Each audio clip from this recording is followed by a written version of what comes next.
Fausto Leandro Gavin te saluda. Buen día, ¿cómo estás? ¿Qué tal, Leandro? ¿Cómo andás? Bien, ¿vos? Bien, muy bien, muy bien. Bueno, gracias Fausto por atendernos.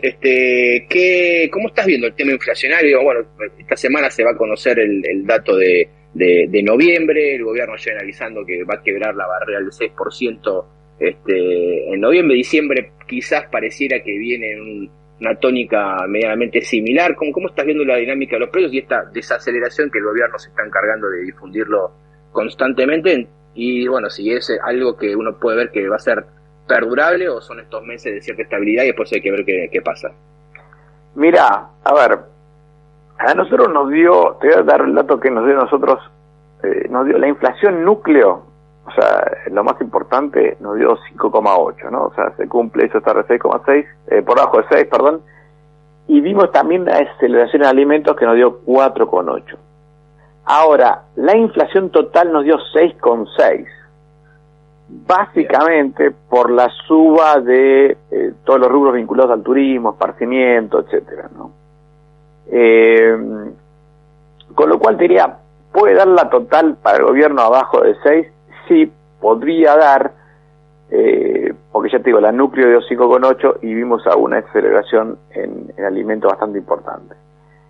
Y el tema turístico, es cierto que nosotros nos medimos bastante suba ahí en esparcimiento, en otros rubros, pero eso también depende mucho de la muestra, de cómo se lo tome, etcétera, ¿no? Porque al ser rubros muy volátiles, también cambian mucho respecto de la muestra, son lo que llaman los productos estacionales, ¿no? Bienes y servicios estacionales. Sí. Con lo cual, si me decís vos, que la tendencia es a cierta estabilización o baja, te diría que sí. Yo me jugaría más por decir que se está estabilizando más que porque baja, porque históricamente en noviembre suele ser estacionalmente uno de los meses de menor inflación, ¿no?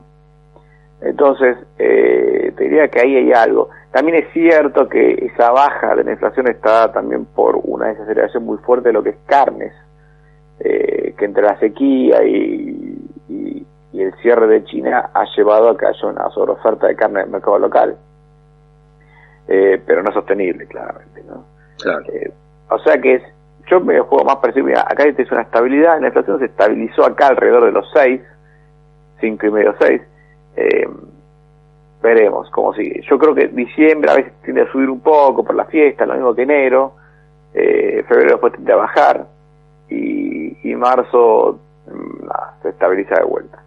Claro.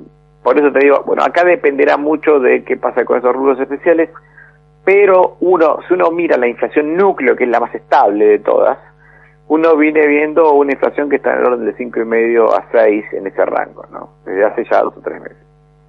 Ahí, Fausto, el gobierno se puede anotar un porotito por decir, bueno, estoy estabilizando uno de los temas claramente más relevantes para la clase media y la clase más desfavorecida, que es el tema del aumento en alimentos. Vos decías 4,8, 4,7, no me acuerdo bien qué número habías dado, 4,8. Desacelerando hasta 4,8, desacelerando, bueno, y el gobierno está intentando frenar justamente eso, que fue lo que siguió volando durante todo el año y lo que condenó claramente a gran parte de la población a caer por debajo de la línea de pobreza.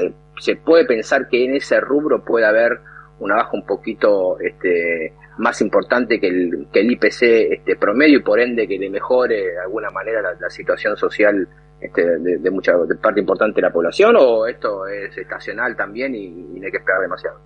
No es tan fácil, no es que estás viendo una cosa tan clara de una desaceleración de alimentos, ¿no? Si ves verduras, volaron, subieron muchísimo, y ves carne, está medio frenado. Harinas va a estar difícil, porque, bueno, viste que hay sequía de trigo, etcétera, con lo cual ese tipo de productos están ahí en la cuerda floja de saltar. Con lo cual, te diría, no es algo que es homogéneo para todos los alimentos. Se ve en algunos alimentos, ¿no? Por eso digo, básicamente la carne. Y posiblemente ahora que se está aplicando este precio justo, etcétera, también lo veamos un poquito más en otros alimentos. Pero me parece que hay que esperar unos meses a ver si se sostiene o no todo esto, ¿no? Por eso digo, no es que estén bajando todos los alimentos, son algunos, pero muy importantes. Sí. Ahí se le puede dar crédito a la política de este precio justo, acuerdo de precios, todo esto que está haciendo Massa. No, efectivamente tiene algún tipo de impacto, y en todo caso se puede mantener, porque digamos, si la idea de Massa es tener una inflación del 4% mensual en algún momento del año que viene, no sé, abril, marzo o algo por el estilo, no sé si va a tener que seguir redoblando este tipo de políticas, y si son consecuente con lo que vamos a tener seguramente, que es el año electoral, con mayores tensiones y especulaciones.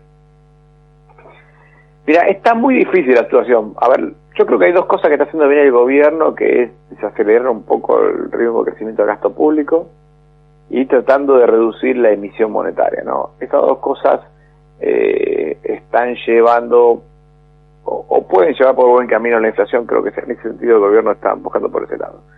Todo este tema de acuerdos justos y estas cosas tiene un impacto mucho menor, pero yo me imagino una inflación más estabilizada en los próximos meses. No veo saltos grandes en la inflación. El único riesgo ahí es que se dispare el dólar libre, pero tampoco te diría que es algo que podría esperar fácilmente. Lo que pasa es que porque en la medida en que el año que viene se empiezan a jugar el tema electoral y el mercado prevea un cambio de política económica más conciso, bueno, posiblemente el dólar libre te juegue más a favor que en contra, ¿no? Ahora, acá hay un ajuste que posiblemente el gobierno quiera hacer, que es desacelerar también la suba del dólar oficial, para no seguir empujando la inflación, porque si vos ves los números, ves tasa de interés al 6% mensual, la tasa efectiva mensual, el dólar al 6% mensual, las paritarias al 6% mensual, y es muy difícil mantener una suba de precios al 4% si todos los costos te suben al 6%. Claro. ¿No? Con lo cual te diría, bueno, hay que tener también empezar a tratar de ver cómo desacelerar los costos. Y ahí es donde juega esto del dólar oficial. Lo que pasa es que si vos, en este contexto de falta de dólares, no devalúas lo suficientemente rápido, te podés sacar $100 y eso te lleve a restringir más las importaciones y te van a subir los precios, no porque dejes de subir los costos, sino porque aumente falta de producto, ¿no? Y ese es el efecto total que tenés que también tener en cuenta, ¿no? Entonces la clave de los dólares es un tema muy importante. Si quieres que la inflación se mantenga en cierto rango, bueno, no pueden estar faltando tantos productos, tantos insumos, porque eso te va a hacer subir los precios, no bajar. Y ahí, Fausto, vos decís el tema de los dólares, claramente, digamos, y el gobierno y todo el mercado está viendo para el año que viene qué va a pasar con la sequía y con los números que se van conociendo de una cosecha que va a ser, no sé, algunos hablan 8.000, 10.000 millones de dólares menos del super récord de este año. El gobierno se atrasa al tipo de cambio oficial, que es un poco lo que parece que Massa quiere hacer.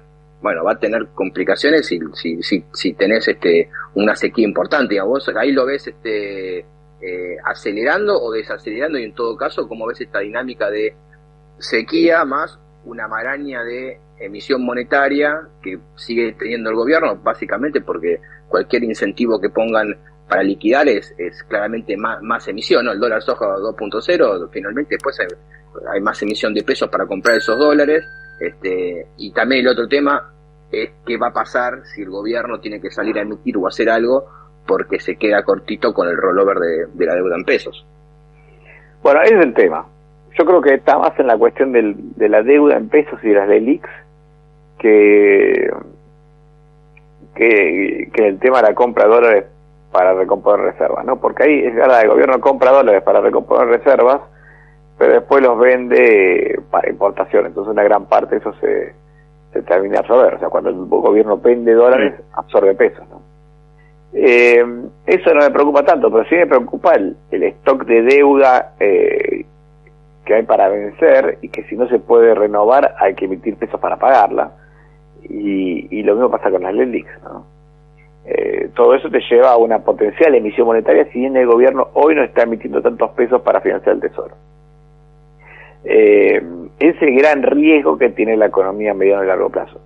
Pero yo te digo, a ver, si el gobierno continúa con esta tendencia de reducir el déficit fiscal y bajar el gasto, de tratar de reducir la emisión monetaria lo máximo posible y logra cerrar algo con la deuda, bueno, yo creo que empieza a despejarse un poco el camino hacia adelante para el tema de la inflación. Ahora, si no logra refinanciar la deuda, el gasto público se vuelve a disparar por la campaña política y la brecha se empieza a aumentar por faltante de dólares, etcétera, bueno, ahí estamos en otro escenario. Fausto, la última, ¿ustedes qué estimaciones tienen de inflación y de brecha para el año que viene? Mira, nosotros creemos que el año que viene la inflación va a estar arriba del 100%, un poco arriba del 100%, no demasiado. Y la brecha cambiaria estimamos que en principio se va a mantener entre 60 y 80%, ¿no? Que es lo que se ha mantenido hasta ahora, ¿no? O sea, comprime un poco la brecha contra los niveles actuales y la inflación va a ser la misma. Entonces, el que está parado en dólares el año que viene, en base a esto, no es negocio, digamos, estar parado en dólares. No, el dólar va a seguir más o menos en la inflación, digamos. No me imagino algo muy diferente. Puede ser que en dólares oficiales sí haya alguna calma o un aumento de la brecha durante la época electoral, ¿no? Pero ahí hay dos factores que juegan. Uno es, obviamente, en general en las campañas electorales los bancos centrales tratan de evitar que el dólar oficial suba mucho para calmar la inflación, para no meter miedo. Y creo que en este momento lo que te puede llegar a pasar es que en lo que es el contado con liquidación, en la campaña electoral, ante la posibilidad de un cambio de gobierno, haya algunos inversores que compren bonos argentinos para aprovechar los bajos precios que tienen los bonos y tratar de pasar las elecciones con bonos más baratos, comprar bonos para pasar las elecciones. Si algo de eso hay, también te va a frenar un poco el contado con liquidación, ¿no? Por eso digo que la brecha no la veo como algo súper volátil, a menos que el gobierno congele demasiado el tipo de cambio oficial. No lo veo a Massa, como pasó en el 2021, en las elecciones de 2021, como hizo Guzmán, manteniendo el ritmo de evaluación al 1% cuando la inflación iba en 3 y 4, ¿no? Me parece que sería un error. Ahí sí la brecha estaría mucho más grande. Pero en estas condiciones faltan dólares, eso me parece que es difícil de sostener, ¿no? Entonces no veo al Banco Central pudiendo escaparse o quedarse muy lejos del ritmo de inflación o del ritmo de evaluación. Clarísimo. Fausto Potorno, director del Centro de Estudios Económicos de Orlando Ferreres. Muchísimas gracias por la charla, fuerte abrazo y lo seguimos en otro momento. Abrazo grande, hasta luego.